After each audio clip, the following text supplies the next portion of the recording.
It's been about 2 years since I last played Fate Samurai Remnant. I got the DLC around about this time last year, and had put of fun playing it since then. The reason why I'm making this video now is because the Carlo event is happening in FGO, or just happened, depending on when this video comes out. And it reminded me that I should finally play them. It took me a bit to get reacquainted with controls and mechanics, but it was pretty easy to get back into. The 3 DLC for Fate Samurai Remnant are what-if stories, called Records Fragments, meaning that technically they're not canon to the main story, but at the same time, in another timeline, they are. Regardless, these are meant to be played after completing the main story, because there are going to be spoilers. With these DLC packs, new servants will be unlocked for you to play in the main game, as well as new skills and abilities for Iori and Saber. Now, with the introduction out of the way, first up, K-On! Command Championship. Gilgamesh, the ruler of the Waxing Moon Ritual, has decided to hold his own competition, the K-On! Command Championship, where the winner will be granted a wish. However, in reality, the true purpose of the competition is to prevent the release of Ibiki Doji, the child of Yamato no Orochi, the divine aspect of Shuten Doji, and the ritual's rogue ruler. However, she was already released by Tsuchimikado, the ritual's overseer and caster's master, in an attempt to get the upper hand, but that plan backfired hard. You can choose to play as one of these 7 main pair and follow them throughout the tournament. They all follow the same structure, except for caster's team, but I'll get to that in a bit. For the other teams, they'll start off with a treasure hunt, then get into arena fights, leading up to a fight against Ibiki Doji herself, and then Gilgamesh will join in at the end. If you choose to follow caster's team, then you'll play as Ibiki herself, going up against the other servants. Now regarding the treasure hunt, all teams will get a statue of Gilgamesh. Ibiki will have to buy hers as she doesn't go on said treasure hunt. You can place all of these statues on the pedestals around the stands, and once you put them all down, a bonus round will occur, where you'll fight against Gilgamesh. Beating Gilgamesh here will unlock him as a recruitable servant for the main game. You only need to do this once, but you can fight him as the other teams if you want to, for completion's sake. And to unlock Ibiki as a recruitable servant, you just have to finish your story mode. Both Ibiki and Gil are powerful servants, but while Ibiki has a full set of skills and a skill tree, Gilgamesh does not, only having Gate of Babylon to spam, which is pretty on point, but still I do wish that they had fleshed out his skill set a bit more. The K-On! Command Championship is pretty much Samurai Remnant's arcade mode, and it was nice seeing the different interactions between the cast. I also thought that it was neat to have Tsuchimikado's appearance change, and have caster appear depending on which team you're playing as. I was also pretty surprised that all the endings were quite positive ones. I thought that at least Chiemon's would have been a more darker ending, but it was more bittersweet. Ibiki, as I expected, was pretty fun, acting all Genki and confusing everyone with her modern speak and playful manner. She also has a lot of neat banter with most of the cast, as they have some sort of connection to her, except for Jean and Zhao Yu. I do like her design in this game. It's not as horny as her Saber or swimsuit version, but there's enough here to appeal to a wide audience. She's a big girl, as usual. The Lamia look is there for those who like Mia in Monmusu, or Monster Girls in general, and the forearms? Well, let's just say it's an acquired taste. Also, we finally get to use Raiko's Noble Phantasm. Just wanted to put that out there. Yagyu's Sword Chronicles. With a structure more in line with the rest of the game, Yagyu's Sword Chronicles follows Iori and Saber investigating a series of Tsujigiri against high-ranking officials. Tsujigiri is the act of cutting down bystanders in order to test one's blade and skills, and is also used to describe those who do so. During their investigation, Iori is unfortunately pinned as a Tsujigiri, and must clear his name before he can continue with the ritual.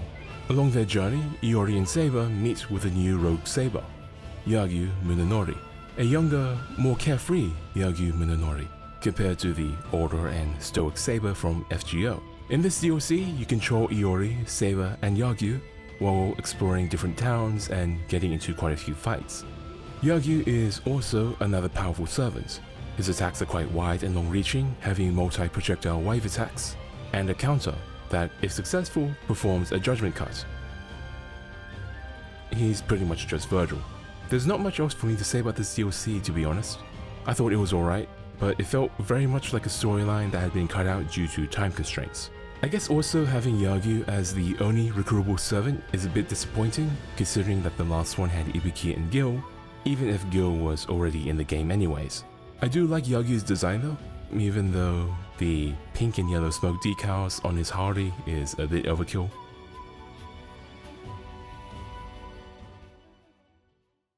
Bailong and the Crimson Demon, the final DLC for FSR, also story-based, but has a lot more going on compared to Yagyu Sword Chronicles. A string of children disappearing from their homes has caused havoc all over Edo. Again, Iori and Saber decide to investigate these disappearances. During their investigation, they meet a red-haired spearman and they're also attacked by a giant bird, who escapes before Yui and Ryder appear, with Yui taking a more youthful appearance. Meanwhile, the spearman appears again in Akasaka and fights against Zheng, Zhaoyu, and Musashi. The fight stops when Zhaoyu reveals the identity of this new heroic spirit. The rogue rider, Zhao Yun, one of the 5 tiger generals of Shu, and also a poster boy for Dynasty Warriors. With a ceasefire, Zhao Yun tells the others that he is pursuing the bird, the Kokakucho, as it had kidnapped Liu Shan, Liu Bei's son, who happened to be summoned as an infant alongside Zhao Yun. These events cause all servants and masters to team up against the Kokakucho to prevent it from kidnapping more children, save Liu Shan, and prevent it from destroying Edo. Compared to Yagyu Sword Chronicles, I quite like this DLC a bit more. While the last one only had Iori, Saber, and Musashi, this DLC includes all of the other characters, which I appreciate.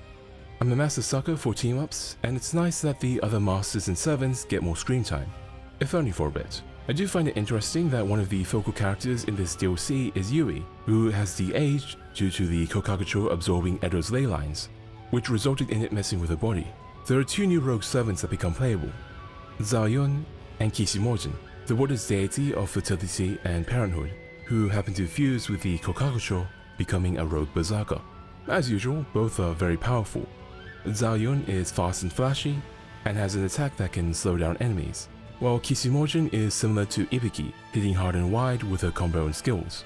With Kishimojin, I'm not a big fan of her Noble Phantasm, as it's similar to Assassins where she transforms into a Kokakucho form, but her damage is actually a lot weaker compared to her regular form. Bailong and the Crimson Demon had a pretty interesting storyline. It allowed for some very nice moments, mainly with Yui, but Chiemon also gets a pretty nice one at the end. I'll be honest, when I first saw the trailer for this DLC, I thought it was an alternate route featuring Yui, who would have had Zhao Yun as her rogue servant ally. As someone who's a big fan of Muso's, I am biased in saying that I like Zhao Yun, especially since he is one of my mains. A lot of effort was put into his attack animations, and his design is very different to what we usually see. And I thought it was really cool that his Noble Phantasm is his rescue of Liu Shan at the Battle of Changban. Kishimojin was also pretty cool.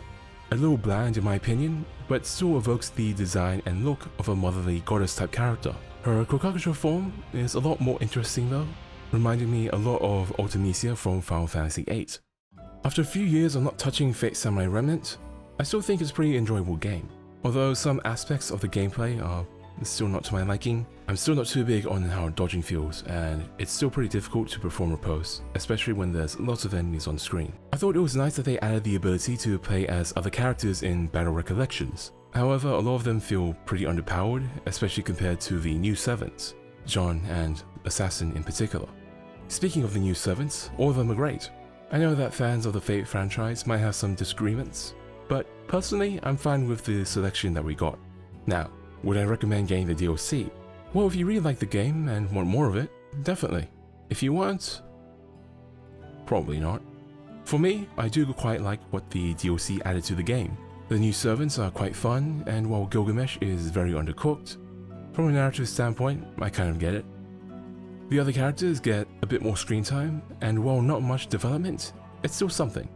Overall, while it doesn't add any groundbreaking changes, I can still appreciate the things that were added to the game.